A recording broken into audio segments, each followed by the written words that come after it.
Good day, radio listeners. Welcome to this edition of the Pure Sex Radio broadcast. I'm your host, Jonathan, and I've got back with us our friend, Laurie Krieg. And so, Laurie, welcome back to the program. Thank you. Glad to be back.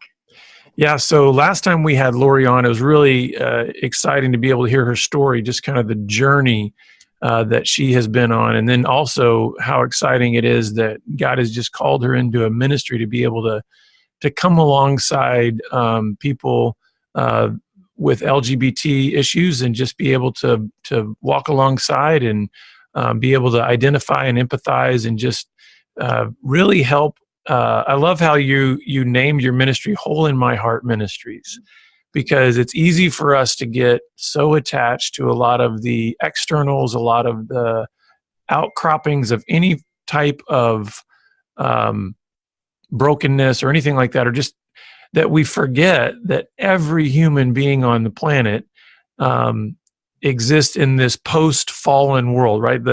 We're all living in some form of a broken state. And so I just want to dive right in, Laurie, because I'd love for our listeners to just, those who weren't with us last time, if you can give them just a little bit of a synopsis of your story. And then I would love for you to share with us some of the key elements that you teach and train in your ministry, especially for those of us who want to do a better job of loving our neighbors well and loving LGBT people really well. Yep, definitely. Well, yeah, I'm so glad to be back. And just a quick synopsis from the last time. Grew up in a Christian home, felt these attractions toward my same gender from a young age, and was in a relationship in college, and then really didn't know how to categorize myself in the sense that I wasn't like a stereotype of what I understood I should be. I felt like if I was in a same-sex relationship, I should be like out in the world and like hate Jesus, but I loved Jesus. And so, but then the Jesus-loving people I knew didn't know how to engage me, / didn't talk about this at all. It was kind of in a revolution stage of like where we could talk about heterosexual pornography, but not this for sure. And so someone patiently walked alongside me and didn't teach me how to become straight, but helped to remove barriers between that God-shaped hole in my heart filled with good needs and the one who is the actual meter of those needs, and helped me to be able to feel them and name them and understand what was coming between these good needs and God.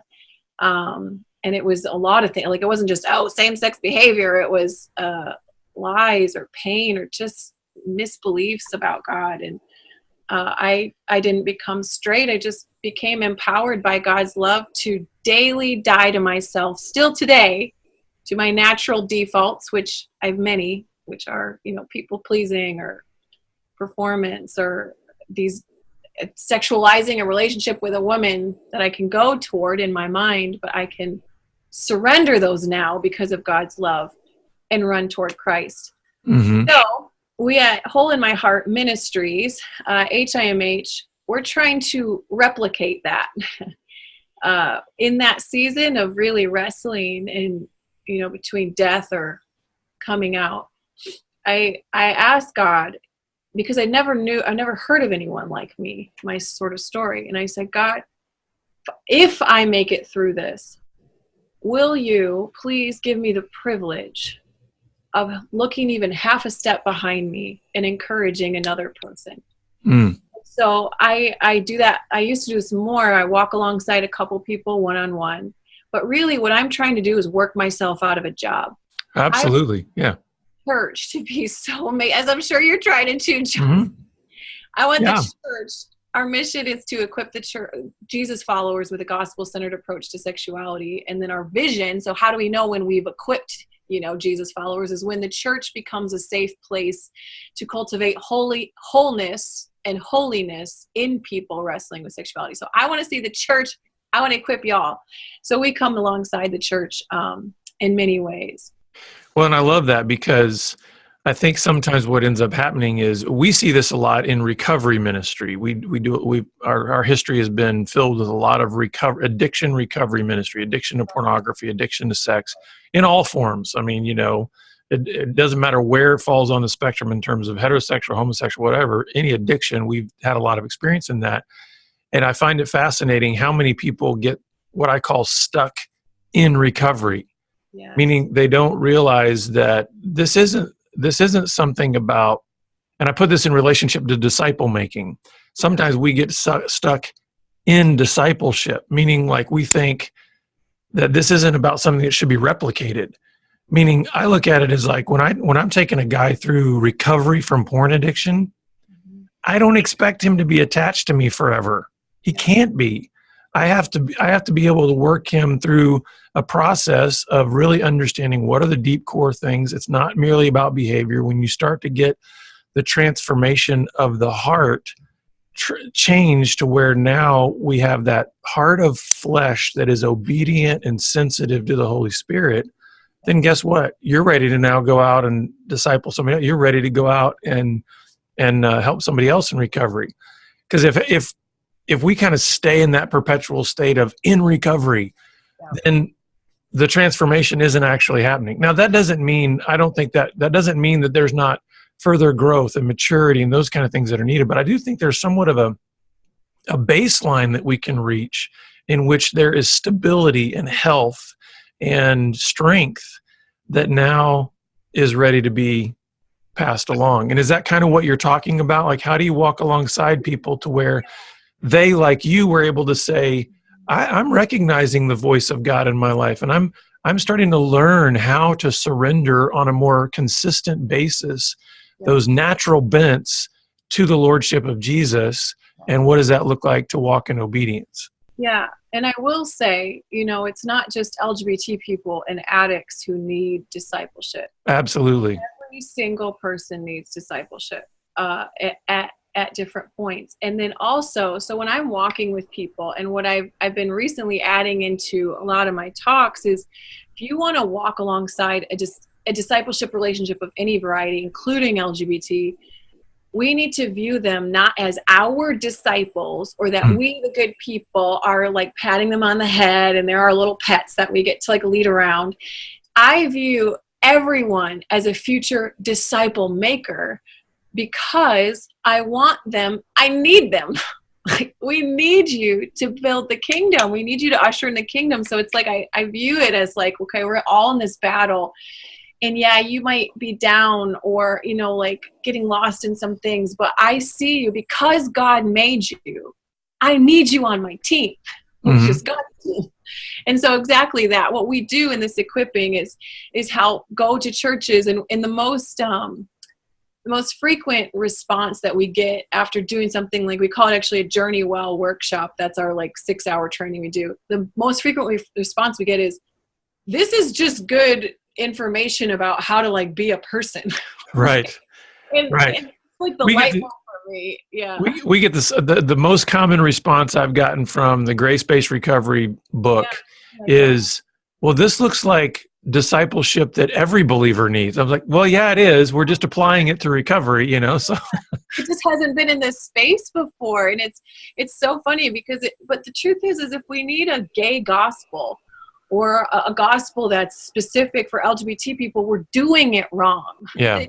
Like it's so funny because when it comes to this conversation, like nothing else, is everyone's hair seems to just light on fire.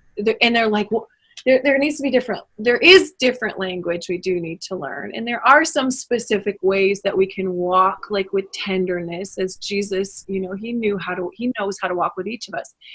But the same gospel is good news for everyone every day. Yeah. Well, one of the things that I love about what you're saying is it makes me think about how when Jesus walked on earth, and how he literally touched people, he literally healed people. But what was amazing to me is how it's the same Jesus, but his methods weren't always the same.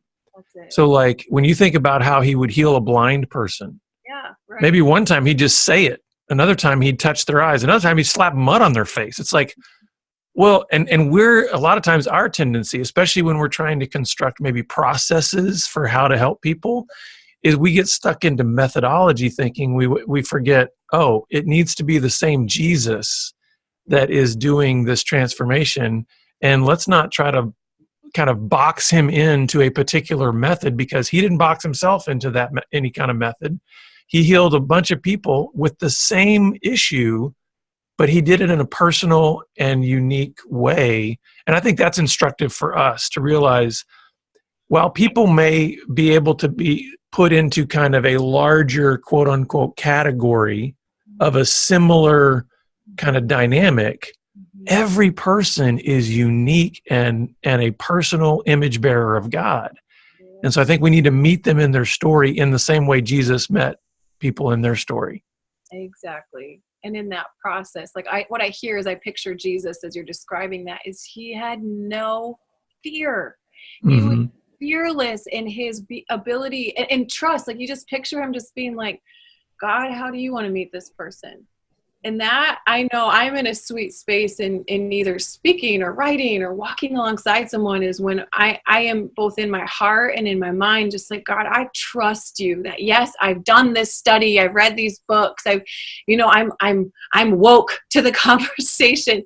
But at the end of the day, which this is a part of all of our training, is we go, yeah, guess what you get to do, guys, is you get to listen to God and you get to ask him, how do you want me to walk with this person?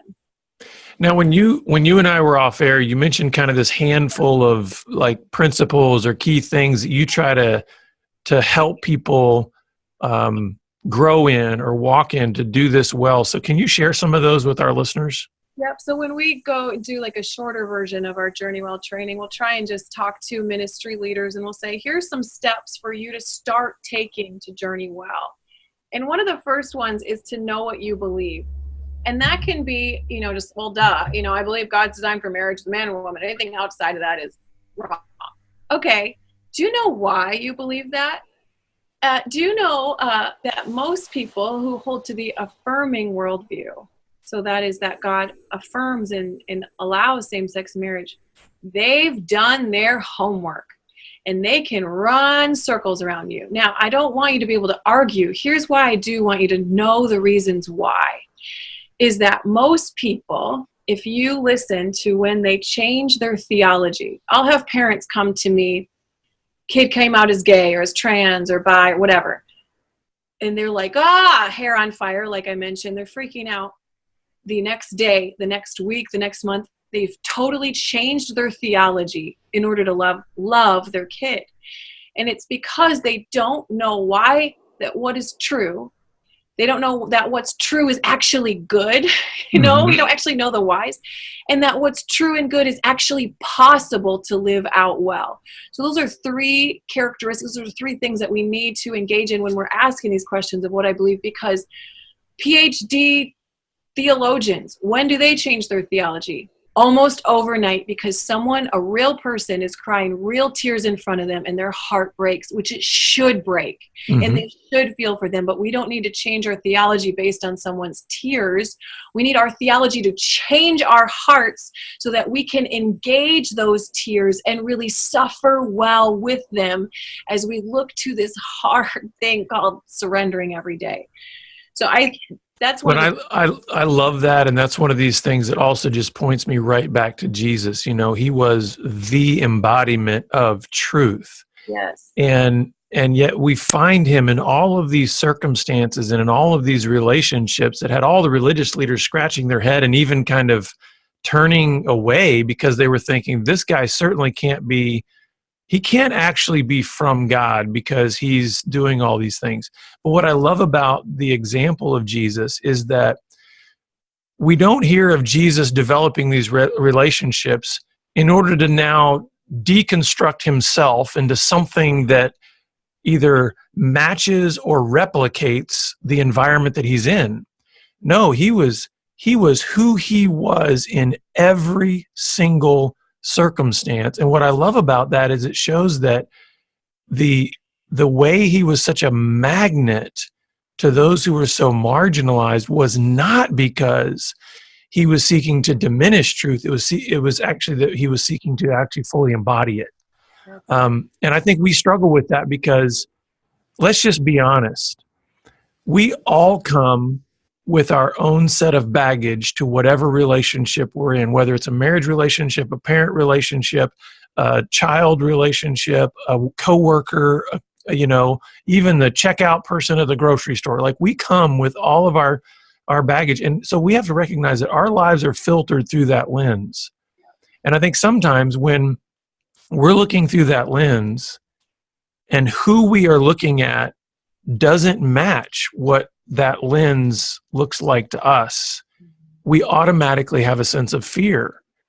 And there's a sense of tension there. And I think one of the things that, at least in terms of like know what you believe, is I think the reason we need to know what we believe is not in order for what does that look like for those other people in our lives, but we need to know what we believe so that when we hit those moments where we go, I just felt fear, I just felt anxiety, we need to know what we believe so that it changes us in terms of like transforms us and goes, what is blocking me from loving my neighbor? Because Jesus said all the law and the prophets hinges on loving your neighbor as yourself.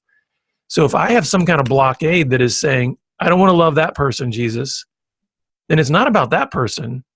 Jesus is saying, let's take a look at your heart and see what is blocking that. And is that some of what you try to help people with? Is it's not about knowing what you believe in order to create a hammer out of it, but more of knowing what you believe so that it helps us to love well. Was that what you would? Exactly. And that's like one of our hopes and promises when we start any of our workshops, is that we hope that people will look at their own hearts and actions before they look at the hearts and actions of others.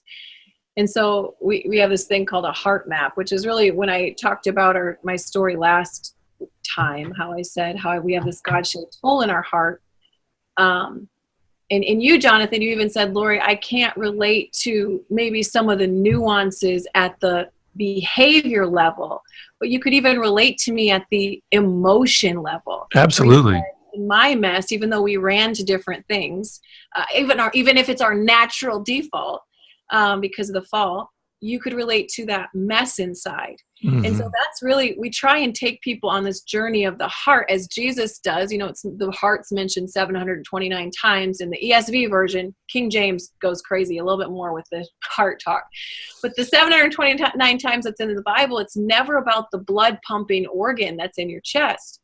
It's all about our desires. It's that impulse. It's that, what am I moving toward or why am I moving away? And again, something about this conversation, we have given license in the church because it's been so us versus them in the pulpit, or just dead silence. When we're silent, the loudest voices speak for us. And so because it's been so like, oh, them out there, and maybe LGBT kids are killing themselves, but I think there's like this third level in our mind that's like, well, maybe they deserve it, which is just appalling, because who of us actually deserves eternal life? Right.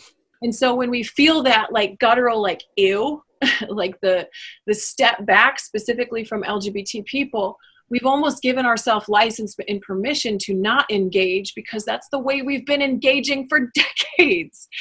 And so if we can break it down to this heart level where maybe, okay, I can't understand what we're running to, but I understand the emotional pain, that loneliness or worthlessness, or Laurie, I understand that your need to be seen, or your need to have significance, Jonathan. I get it at that heart level. So let's see where we can get it, and let's see how we can spur each other on toward daily surrender. So what are some of the other things that you're seeking to instill in people or help them to be thinking through as it pertains to really trying to love our LGBT neighbors well? There's many things, but as I'm just even praying right now, what would be helpful is, I think, knowing some of the language nuances. So people will maybe group LGBT people, and maybe you're listening right now and you're like, why are you saying that? Isn't it just like homosexuals? And why do I have to use all these letters? Or so PC, and we can do this eye roll. And I would say with gentleness is if you wanted to be an effective missionary or disciple maker anywhere in, let's say, a foreign country, wouldn't you want to study the culture, study the language, study like how to engage before just going in and you're like, I'm just going to wear this and I'm just going to use the language I know. And then you're like, why aren't they coming to Jesus? I'm yelling. I even have signs. Right. But we need to understand the language. So there's a couple of things. So using LGBT, which stands for lesbian, gay, bisexual, transgender, and saying LGBT people as opposed to homosexuals, for example, it's gracious, it's hospitable, it's language that will be heard, so you can get to that heart level. Also, to say homosexuals or the homosexual lifestyle to describe all the people, it's untrue. I have a friend who loves Jesus. He born male, married to his wife, female, attracted to women and his wife, but he wrestles with his gender identity, not his sexual identity. So he's attracted to his wife. And so his gender identity is that when he looks in the mirror, he feels like his male body and how he feels about his maleness don't match. That's not sin. That's called pain. That's called, this is hard for me. So just knowing, so if we used the term homosexuals to describe him, that just wouldn't be accurate. And so I'd ask him, how do you want to identify? So let me ask you a question as I can just imagine maybe some of the common questions that would come in response to that idea of learn the language. When you have essentially the LGBT sort of culture seemingly shifting at such a rapid rate, and so much language being added into that whole, long list of letters, how is one to keep up with it? It's kind of like, it feels like it's a moving target. It feels like it's constantly, there may be a core element to the culture and the language, but it seems like lately it's expanding at such a rapid rate for just kind of the common person out there. That seems like a huge task to try to not be offensive. Totally, it is. But Jonathan, here's what I always say. And what I mean by not be offensive is not be offensive unintentionally. Well, and this is what I'm going to highlight and how you're even asking the question. Is in any of our trainings, we always say what supersedes any of your language stuff is your heart of humility. One of my transgender friends, she'll say, you know what, it's not even that the exact right pronoun. It's how you're saying even my preferred pronouns or how you're saying these things. It's are you saying it in a way that's, God, I really want to get this right. And I'm sorry if I misstep. If you said that to an LGBT person, you'd get a huge long tow rope of, okay, you actually want to get to my heart. So you're going to try and learn it. So I think a good phrase to learn is that whole LGBT people. And yes, there's 174 genders in Canada that you can identify as. And so just saying LGBT and recognizing, okay, maybe you don't have to learn every single one, but just having that heart of humility, not to change your theology, but so that you can speak heart to heart. So I'm going to speak at this behavior word level so we can talk at a heart level, because if we put our foot down and say, without humility, no, I'm not going to learn it. No, I don't want to hear what you're called. You're a she, you're born she. Why would anyone want to approach you with their actual pain and wrestling and really diagnose their heart of where they need Jesus in a conversation with you? If we put our foot down, you will never get to the heart level. Does that make sense? Yeah, and I find it interesting, even in the Bible, when it talks about who Jesus was hanging out with, there were labels. I mean, it was like tax collectors, prostitutes. I mean, it was kind of like that's where they are right now, and Jesus was okay with being where they were right then. So much so that he was a called one. Right. Yeah. Oh, he eats with the drunkards and the sinners. Yeah. Now, I think where I can already predict where a lot of our listeners, and maybe just even a lot of people in the church, really struggle with this is the idea of feeling like it's feeling like these two things are too far apart. Staying true to what I believe and yet meeting people where they are, and feeling like it's not necessarily true that those things are far apart, but it can feel to people like those things are very far apart.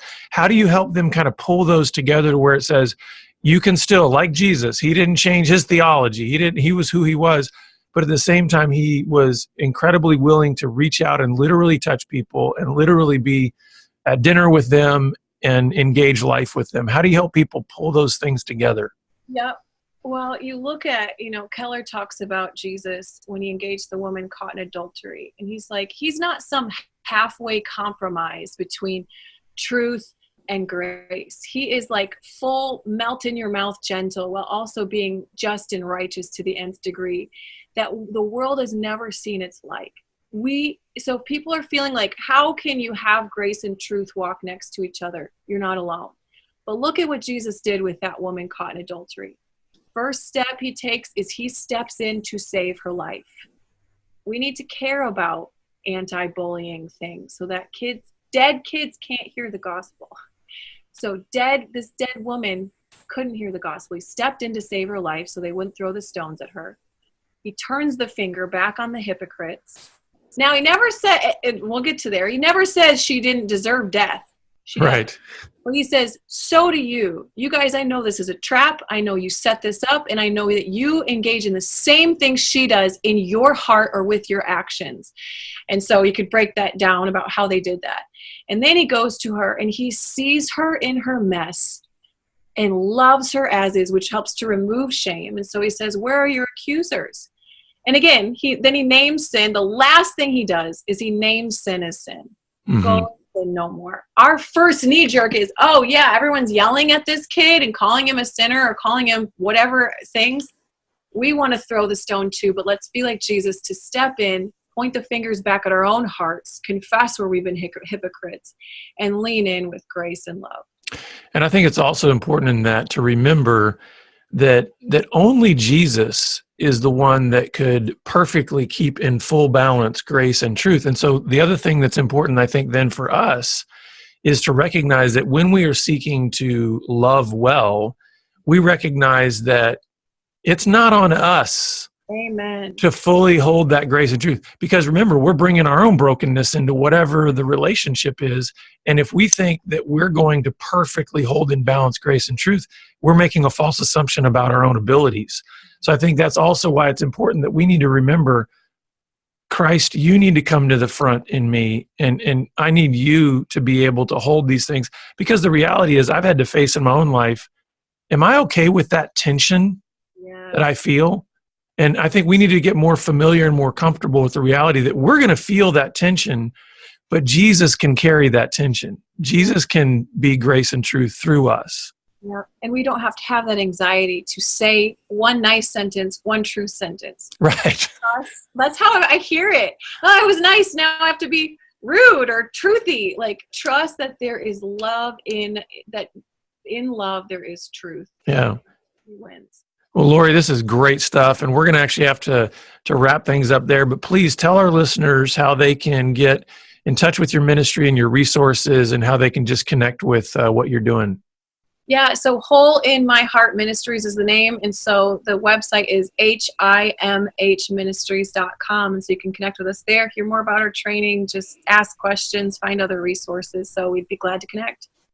Well, this has been wonderful and really instructive for me and our listeners, and thank you, Laurie, for what you're doing. You're so welcome. Thanks for the opportunity. Yeah. Well, and listeners, we're always glad that you're with us, and we sure look forward to having you back here again next time on the Pure Sex Radio broadcast. Take care.